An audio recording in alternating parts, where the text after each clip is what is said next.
There are over 17 million families in the UK and 20,000 parenting practitioners working to support them. In this programme, we follow the stories of 4 of them as they go about their various jobs, forging links between school and community, providing a one-stop shop for parents, challenging traditional notions of home life, and running parent support groups.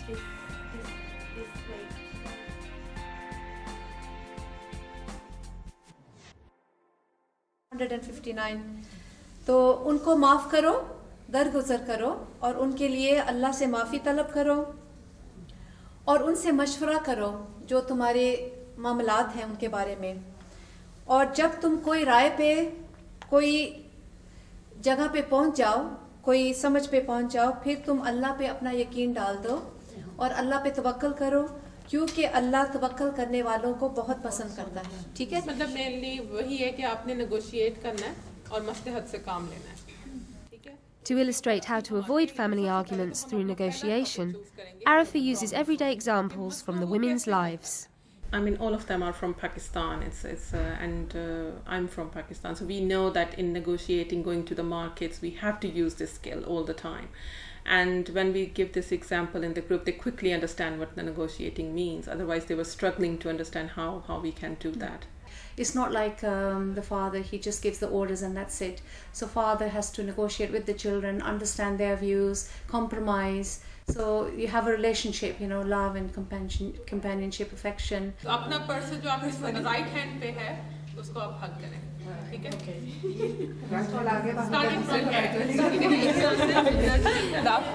It's just more about, you know, love, affection, and coming closer to each other. Through Family Links program, we just tell them that, you know, by understanding feelings of your children, you can develop better relationship not just with your children but with the whole family. And there are different strategies to use to make children to understand your point of view instead of just shouting, screaming and hitting. With the penultimate week of the group over, the signs are that it's making a real difference to the community. It's really good. It's made me open up a lot more. I've learnt a lot from it. It's built up my confidence. I mean, I wouldn't have spoken up before, but I've learned how to do that. On the first day when the woman is coming, and on the 10th day, they are totally a different person.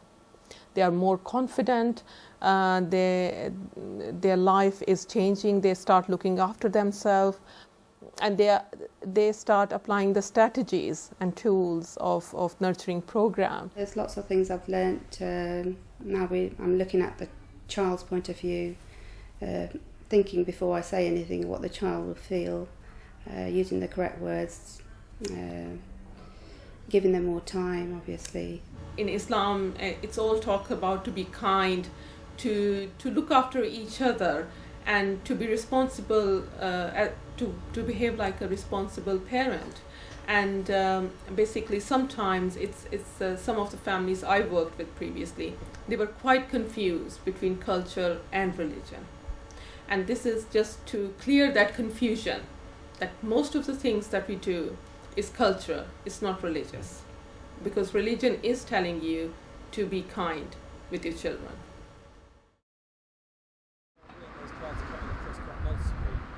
Over at the Thornton Road Family Centre in Sutton, the aim is also to do the best for our children. The centre is located in a converted house and provides a range of parenting and childcare services. Angela Goodwin is the parenting coordinator and health lead at Thornton Road. New in post, she's eager to do well and keen to make a big impression. This building's been here for quite some time. Before we were the Early Intervention Prevention Service, we ran groups from here before. But this is very much about being in the centre, the hub of the community. The Thornton Road Centre is home to the Early Intervention and Prevention Service, a collaboration between local children's centres, social services and schools. We've only been running for 18 months, so there's a lot going on. And kind of continually evolving. We're lucky because Yeah. we've got such a wealth of different experiences in the team, with play therapists, family therapists, early years practitioners, family support workers, social workers. You know, there's a lot of scope for really thinking about families' needs and how we can approach them maybe slightly differently It's another tool in the toolkit, isn't it? In her role as parenting coordinator, Angela's primarily involved with a programme imported from America called Incredible Years. This programme is designed for families with children up to the age of 8 or 9. It's all about empowering parents to be more confident and involves lots of work around play, listening and empathy. The parenting program is not just about some message that the people that are on it are somehow struggling with their parenting. It can also be about people are choosing to come on that because they want to get even better at their parenting. When you first have one child, you know, when you have your first child, you need come here, sit on mommy's lap. Good boy. The first one, you need just to adjust with, start to have a child in your life and be a parent for the first time, and you don't know what you're doing. You just do whatever you can and as best as you can. Calm down, darling. Calm down. And it's hard, but then you get the second one, and that's when things go really, really difficult. Elsa is mum to 3-year-old Gabriel and baby Lucas. Her health visitor noticed that she was struggling to cope at home and referred her to Angela's group at a local children's centre. The group runs for 12 weeks and is nearing its end. We're doing time out. Time out is an effective way for children to stay calm, to calm down, but we leave it till the end so that we can undertake all the work around the parent, the praise. So we've got the foundations of the group. Hi, Lauren, how are you? Hi. How's everyone? Okay. Yeah, Sunday was really, really difficult, and it just tested me to my limits. With the, I used the ignoring because he was whinging and just not, it's just been really, really difficult, and not giving in because that's the way he is too. He's very persistent little boy, and so he will go to, to the limit of the situation to get what he wants. You said you were ignoring when he was whining. Yeah. Can you remember the situation? The cup where he drinks milk, he wanted it on the floor. Just on the floor, but I told him no, because it's going to spill, and put it on the table. And he was keeping bringing it and putting it on the floor, and he was really stubborn and just doing his way, going. And I put it back on the table, and I said, now it stays here, that's it. And I just turned my back on him. Brilliant. And then he came back to pick it up, and I said, if you pick it up, I'm going to put you in timeout for 3 minutes. And he just stopped, and he cried, and then he whinged for the whole afternoon. What did you do? I ignore him the whole afternoon. I'm getting better with ignoring. Before, I would ignore, but inside me, I would feel myself. I was bubbling. And they're feeling the tension. You remember the boat? How you are behaving. You remember we talked about ignoring. No eye contact, no verbal contact, calm posture. If any of those aren't there, then he'll pick that up. So if you're tense, he'll pick that up. So it's about doing all that. I didn't know that other people had the same problems like mine, So when we met and we realized that we had children with exactly the same age, and we were going through almost exactly the same problems, so you kind of like you kind of realize that it's just a phase. It's just something that happens to all children when they are this age. Lauren reads to the group from her homework on the past week's events. Not getting dressed in the morning has been quite an issue. Not sure if Callum's a little bit poorly. Last couple of days he's been very whiny, very irritable, very frustrated with himself, pushing my patience quite a lot. Just screaming at me either for no reason or because he wanted something. I was sort of trying so hard to sort of bring myself down, and not get too cross with him. But so I got myself dressed, got Ryan dressed. We had our coats on, and he still hadn't had his shoes on after a lot of fighting. And we waited by the front door. We sort of waited by the front door and watched the rain, watched the other children going to school while Callum was sort of rolling around screaming. And then he eventually said to me, "Mummy, I need your help." And so I said, oh, okay then. And then I helped him put his shoes on and praised him, got in the car and then... That's lovely. So he was able to okay. actually say to you, I need your help. He was able to... Yeah. And because we like to praise the parents a lot during the group, so we have orange flavour Kit Kats and plain Kit Kats. If they've done something really good, they'll get an orange one. We put our weight on this group, don't we? We do lots about praising for the parents, how they feel.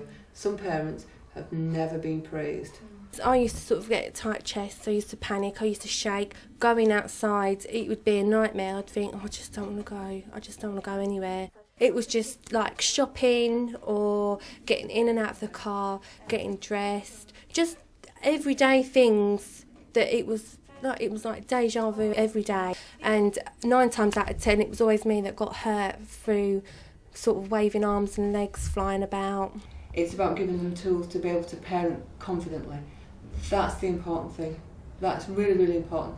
I can stand there and tell parents what to do. They're not going to take any notice of me. It's for them to make the decision to change. And they do. And they love it. And you can actually see the way they change during the group. It's fantastic. It's Angela and Hannah and Zoe, and also with Elsa and other people in the group. You know, they make you feel like you belong.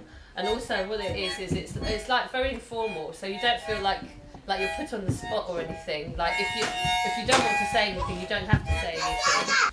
We had a bit of a stamping the feet at the traffic lights, because what happened was when we get to the traffic lights, it's always a race between Georgie and Sophie, who wants actually to press the button. The thing is, everybody's got different experiences and different ways of coping with different strategies.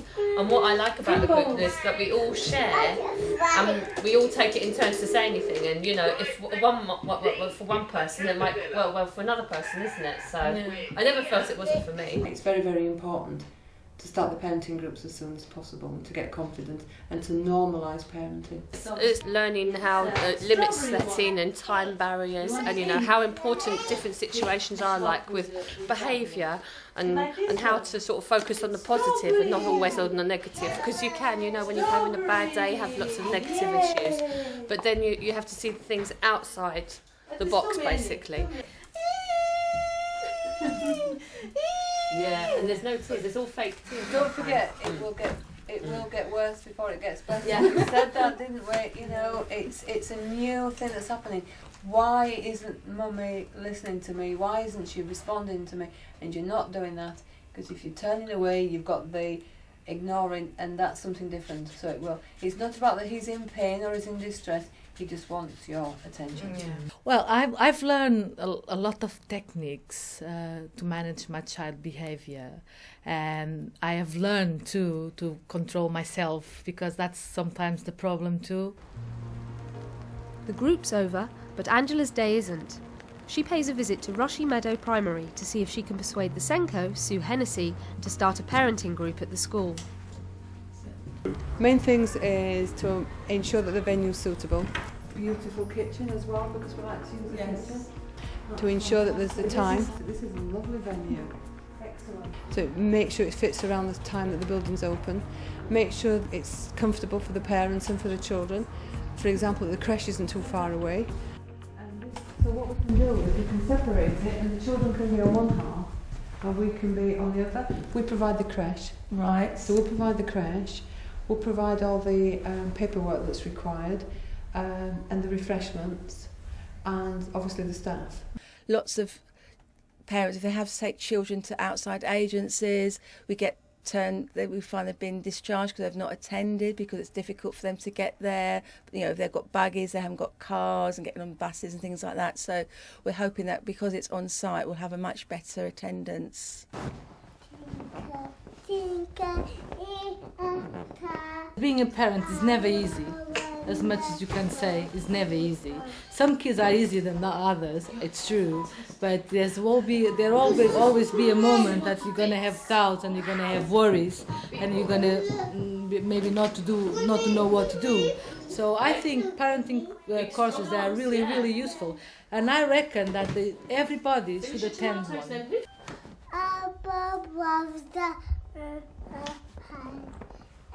A diamond is a kite.